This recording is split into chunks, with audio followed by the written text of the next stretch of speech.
அதே மாதிரிக்கே நம்ம பிளம்பிங் பண்றோம்.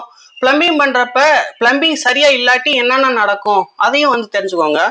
இப்போ பிளம்பிங் வந்து சரியா இல்லைன்னா என்ன நடக்கும் அப்படின்னா லீக்கேஜ் ஆகும். தண்ணி வந்து கம்பல்சரி வந்து பார்த்தீங்கன்னா அது நல்ல தண்ணியா இருந்தாலும் சரி, கெட்ட தண்ணியா இருந்தாலும் சரி, எங்கேயாவது லீக்கேஜ் ஆகிட்டே இருக்கும்.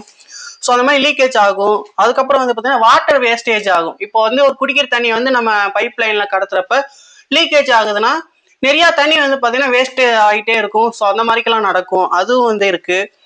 அதுக்கப்புறம் வந்து பார்த்தீங்கன்னா ஒரு பேட் ஸ்மெல் வரும். தண்ணி வந்து நல்ல தண்ணியாக இருந்தாலும் கெட்ட தண்ணியாக இருந்தாலும் ஒரு இடத்துல வந்து லீக்கேஜ் ஆகிட்டே இருக்குதுன்னா அந்த இடத்துல வந்து பார்த்தீங்கன்னா அந்த இடத்துல இருந்து பேட் ஸ்மெல் வந்து கிரியேட் ஆகும். அந்த மாதிரி பேட் ஸ்மெல் கிரியேட் ஆகுதுன்னா அது வந்து நமக்கு அந்த ஆக்வர்டா இருக்கும், நல்லா இருக்காது. ஓகே, அது மாதிரிக்கும் நடக்க வாய்ப்பு இருக்கு. ஸோ அதே மாதிரிக்கே லீக்கேஜ் ஆச்சுன்னா லோ வாட்டர் ப்ரெஷர், வாட்டர் வந்து பார்த்தீங்கன்னா ஃபோர்ஸா வராது, ரொம்ப ஸ்லோவா வரும். இந்த மாதிரிக்கும் வந்து லீக்கேஜ் ஆகிறதுனால நடக்கும்.